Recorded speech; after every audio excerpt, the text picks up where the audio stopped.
Ooh. That was fucking feisty way to end the last video. Yeah, I guarantee you, majority of people that leave this channel, it's because of my views on psych meds. Not sorry. You're gonna be sorry though. You're gonna be sorry in maybe a couple months or a couple years. Who knows how long you have left. It's okay. I'll pray for you though. I will. Because hopefully you can still receive the prayer. And I'm not chucking it off a cliff. But I probably am. I mean, people that are really far gone on that shit, like, they just get offended. They get offended when anybody criticizes what they do. And, you know, potheads too.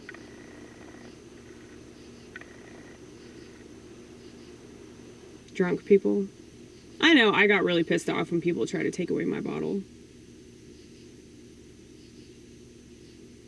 And with pot, I was so open about it. I would admit that I was pothead and people would get mad. Like, I would tell people, like, yeah, I'm addicted to weed. I'd be like, you're not addicted to it. There's no such thing. There is, but it's, like, nowhere near as daunting of an addiction as, like, other drugs that you could be addicted to. But it still has the same kind of effect. Like, you end up doing it, like, all the time. Or, like, it used to be this thing, like, you just do on the weekends, you just do on certain days. Like, you'd wait to do it, and then it's like, nope, rolling a joint right now. And I'm gonna smoke immediately when I wake up. And I'm gonna roll myself one now. I'm gonna roll myself one for later. And have that bowl packed and ready, you know?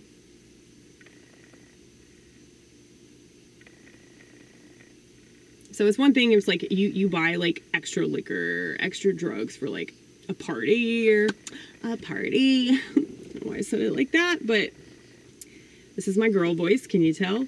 A party or holiday or something, funeral, wedding, you know, rites of passages, special events, things like that.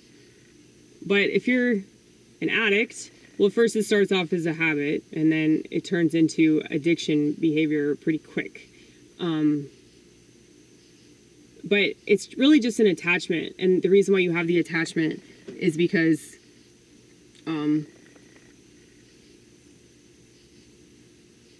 you don't know how to fill the time with things that enhance,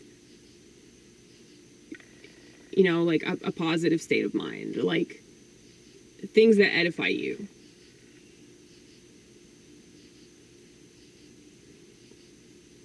And while I do think that sometimes, like, drugs can do that, and, you know, alcohol, for sure, like, they can enhance an experience. Like, you can have more fun when you're fucked up. I mean, a wedding is going to be way more fun if you're drunk.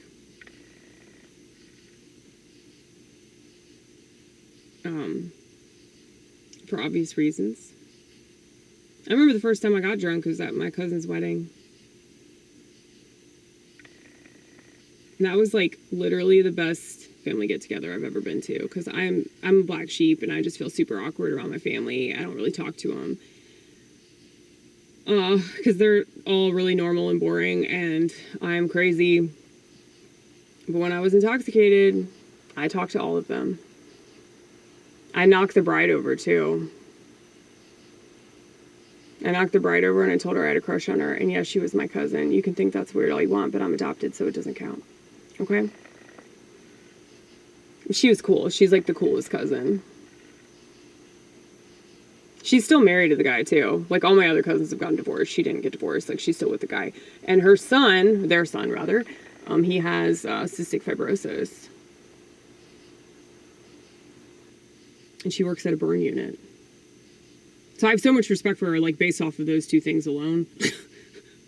But she went skydiving, and she's just really fucking cool. Like, she's funny, and she's got a really, like, fun personality. And so I always looked up to her, because she was, like, the coolest cousin I had. Knocked her over. After I had like 4 glasses of wine back to back that I chugged in the bathroom stall because my dad's a fucking Gestapo.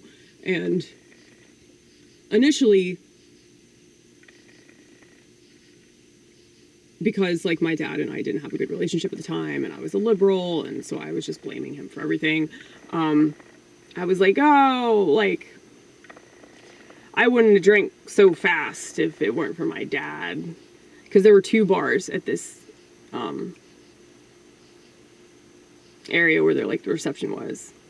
I think it was at like a golf course. Yeah, it was. So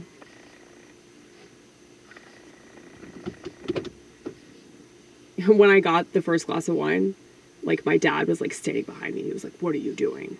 And I said, "Drinking." Because yeah, I'm honest, right? But so yeah, I just learned how to be sneaky.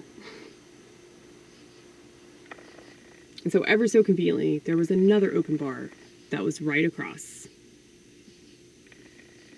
from where I was. And yeah, I found a way to sneak 4 glasses of wine. In probably about like 20 minutes I did this.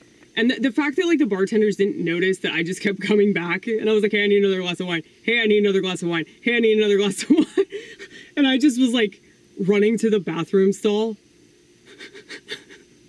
So yeah, I understand like why, like, yeah, that's definitely like addictive behavior, but it's also, yeah, because my dad was like fucking like super strict and could not let loose, like could not just let his 18-year-old daughter like have a good time. I'm pretty sure I was 18. It was like 17 or 18. But yeah, that was like the first time I got like really drunk.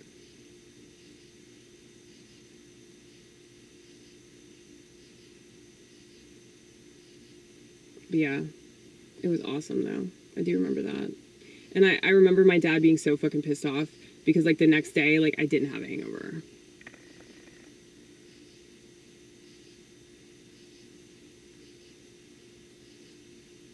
Like he was hoping that I would feel like shit, and I didn't. I was rejoicing in potential alcoholism. I knew though, I knew that I was an alcoholic.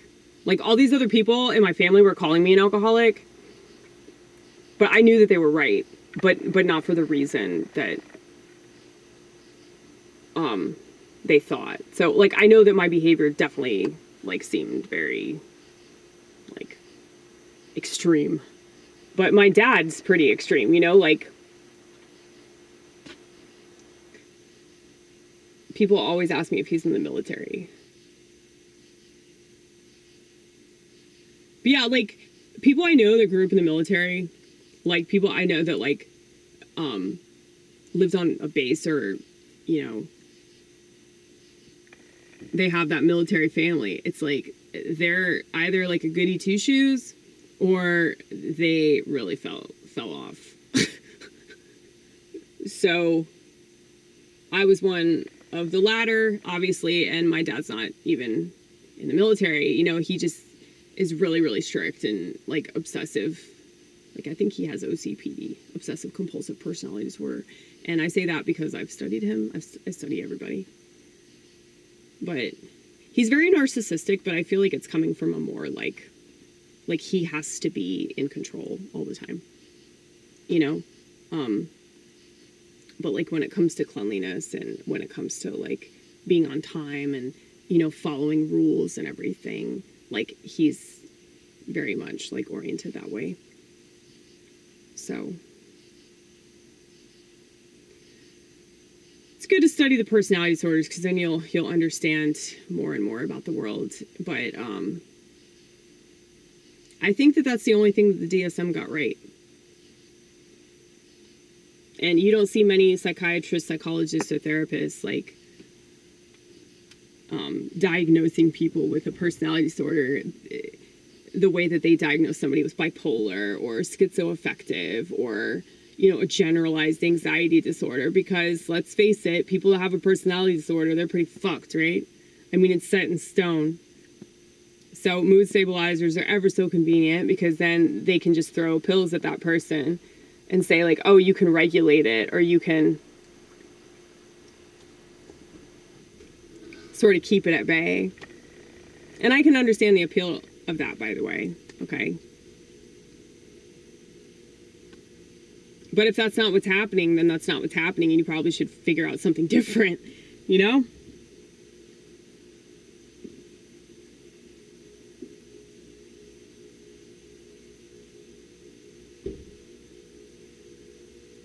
Yeah, I definitely knew that I was an alcoholic, though, like when I started.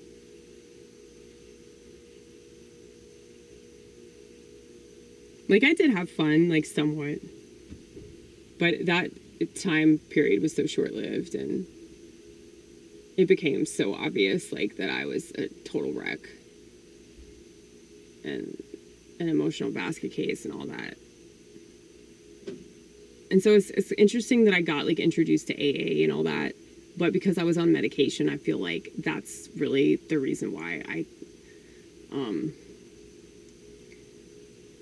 was still, like, super self-destructive. And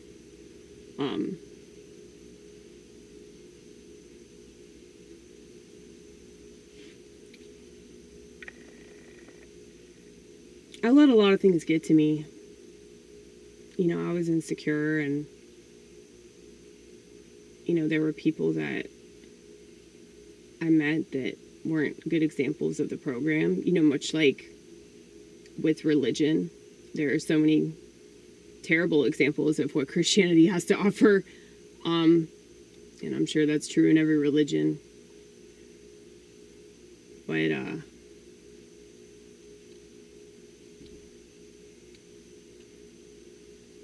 anyway.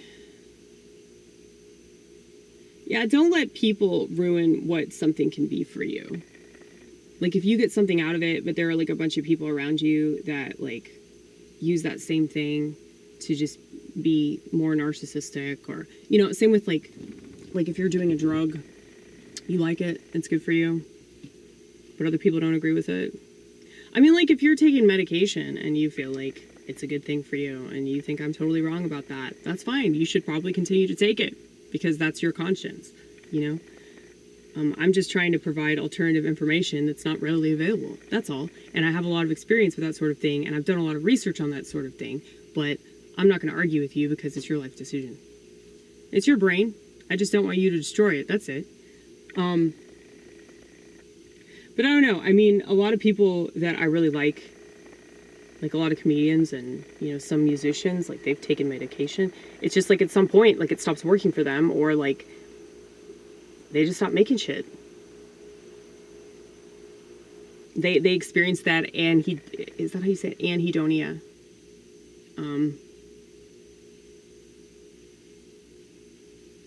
And I definitely experienced that a lot when I was on antidepressants, where I just didn't enjoy anything. I remember that specifically because, like, when I went to rehab, I guess the first week I was there, I was seemingly manic. And then whenever the Lexapro or, like, Celexa, whatever it was, whenever that shit kicked in, I was just so depressed. Like, I wanted to die. Like, I had to talk myself out of, like, burning myself with cigarette butts. Okay? Well, not cigarette butts, actually, because a cigarette butt is a cigarette butt. It's not lit anymore. But, but I'm serious, though. That is, like, that's an example of intrusive thought. Like, you should burn yourself with that, you know? To feel some shit. But yeah, I didn't listen to that thought. Because the next thought was like, but we can't smoke if we do that. You know? So I still had that survival instinct. Just not when I was in the ocean and swimming past the rip current.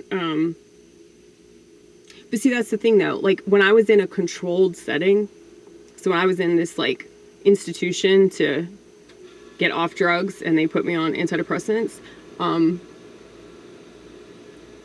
that was a controlled setting, and I knew, okay, the only, like, relief, the only escape that I have in this controlled setting is this pack of cigarettes.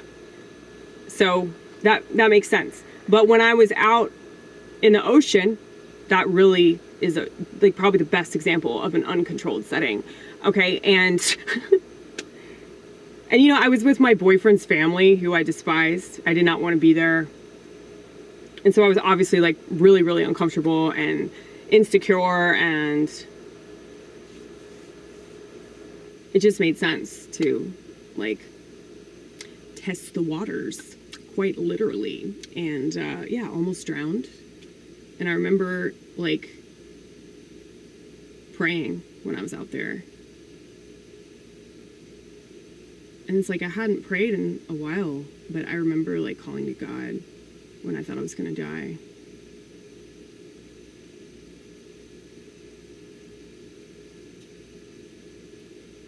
But then like what's crazy about the whole thing is that when I got to the shore and I was choking, it's like I had this relief. But then I was laughing about it, very similar to like when I woke up in the hospital bed and in intensive care and on suicide watch, and after I drank the fifth, and got my stomach pumped. It's like, so it's like I do this really self-destructive thing,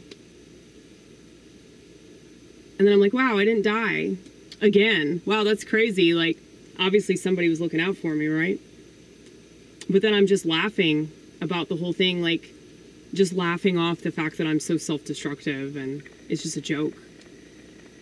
Then immediately forget. But I mean, those drugs do that though, where it's like they just kind of zap your memory.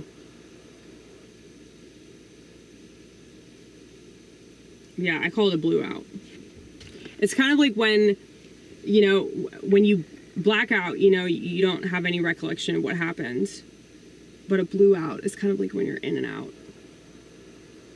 And I feel like that's what it is to be on an SSRI. You just like in and out of consciousness. And when you come to and you're like, wow, this is fucked up that I'm doing this, but you're like too apathetic to care or like do anything different. And you're just numb, you know? But I have the luxury of being super intensely emotional. And so, like, not being able to cry was not cool. You know, I gotta cry. Girls gotta cry. Okay? And if we don't, like, you're probably a bad person. But anyway, I'm kidding. I'm kidding! Some people just don't cry. It's just not their thing. And there are plenty of women that cry that are bad because they use it to manipulate people. I was never very good at that because I can't cry on cue. Like, I could never, like, cry to get out of a ticket or something like that. I wish I could, though, because, like, I get a lot of tickets.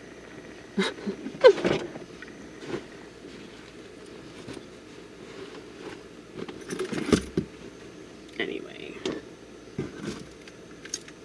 I should go inside because I've just been talking about my past life. Letting you know how far we've come. Because that is pretty cool. Just knowing, like, wow, I was a real terrible person. And I'm not a terrible person anymore. It's because of God. It's not because of anything I did. I mean, yeah, like, eventually got on a better path, but that was totally Him directing me. And, you know, even though I was like falling apart, I kind of feel like I had direction the whole time I was doing that too. Like, I had faith that He would save me.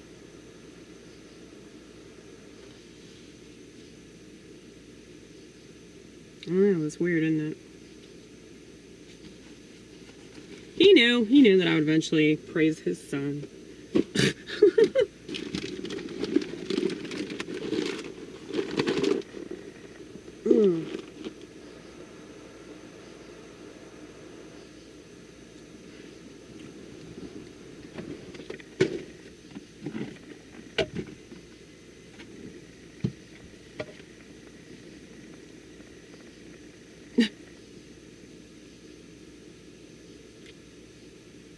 So sweet.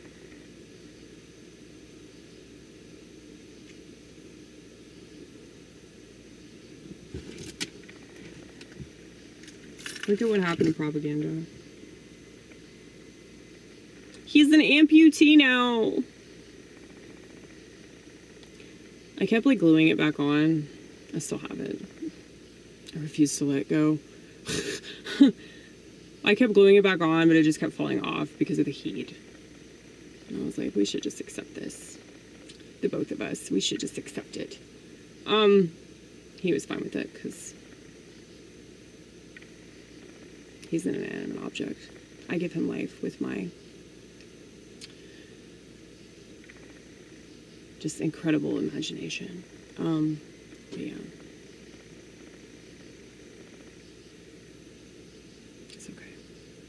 I'm pretty sure that yeah, it fell off because like he goes everywhere with me, and the heat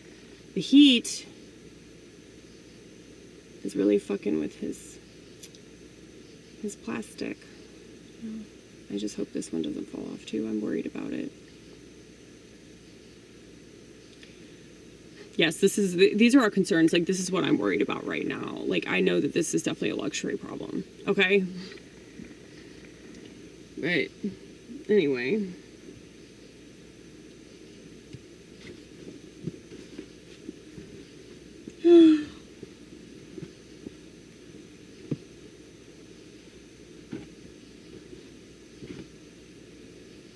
What should I talk about a couple nights from now? Should I talk about addiction? Should I talk about technology? Like I said earlier, I'm gonna try to like write like 1 minute long jokes. Like I'm gonna try to like elaborate on jokes that I have and thoughts that I know are correct. And I have to be funny though. I can't just like make statements. I have to make some sort of joke about it. Like, so the psychiatry thing, I've compared it to taking a dump in your living room and your psychiatrist hands you some pills, which is like essentially a paper towel, okay? And you keep dumping more of your shit on the floor, and he just keeps handing you more and more paper towels. Okay? I think that's a really good metaphor. But yeah, I have to find a way to like sculpt that and be able to make it as funny as it can possibly be. I think I have the tendency to just settle for less because I don't want to like work on my stuff, because like I do a lot of like, you know, the clever one-liners or non sequiturs, as Joey Goodsong kept calling them. And I was like, what the hell does that mean? It sounds cool though. It sounds really cool. I think a non sequitur, that would mean like it's not a sequence. It's just like random.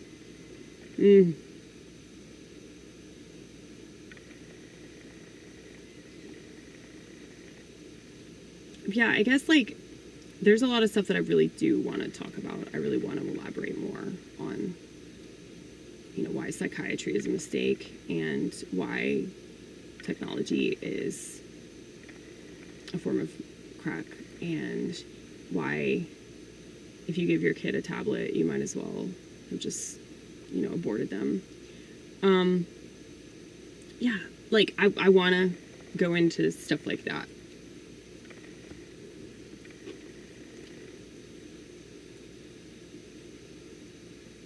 But instead, I just kind of do like these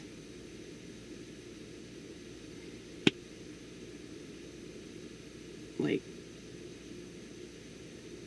quarter-ass kind of haphazard, you know, statements. Like I could very easily make statements and it's like, so what? Like they're funny maybe, but yeah, I'd rather just fix the world, you know? I want to do stand-up that, like, helps with, like, what's wrong. You know, I don't want it to just be this distraction or this, like, mindless entertainment. I want it to actually, like, not just be therapeutic, but have, like, solutions. Like, the whole crowd work, that's just, like, a temporary solution to people's loneliness. But I want jokes that offer solutions to all these problems that I just mentioned. And I feel like the only way that I can talk about psychiatry and not offend people is to use metaphors, as well as my own personal experience, you know, with the suicidal behavior. Because it's like, if I have all this experience doing fucked up shit when I was on SSRIs, then it's like, what, are you going to get mad at me because I chose to get off of something that was bad for me?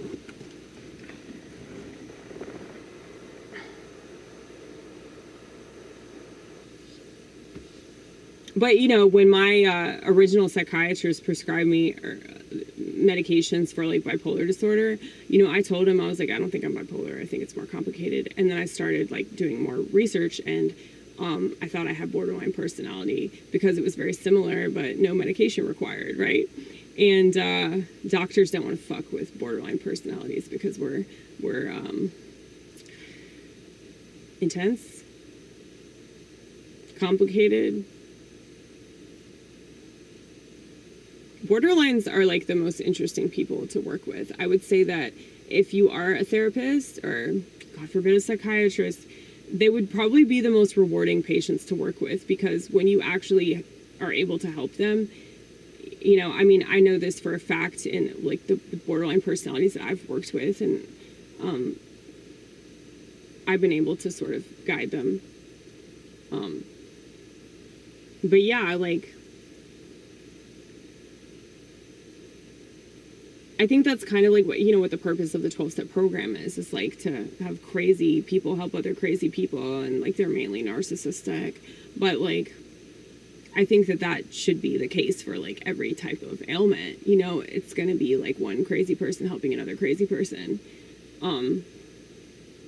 because they understand it. They understand like what it is, and there's a purpose for it, and you can learn a lot from experiences, even if they're fucking horrible.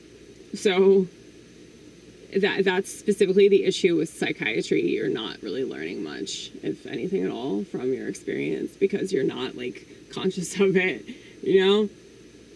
So it's like, it took me so long to like even remember that I almost drowned in that ocean when I was 18 on a vacation. Okay, that's what I do on vacation. But I was with my boyfriend's family, so it made sense to attempt suicide. You know? Fuck them. But yeah.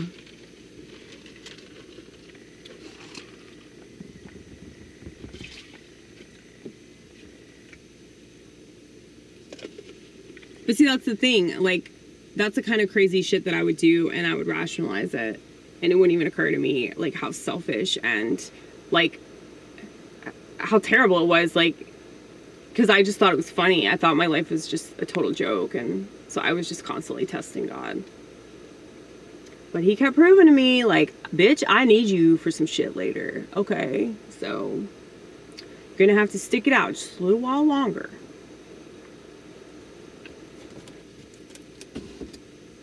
But yeah.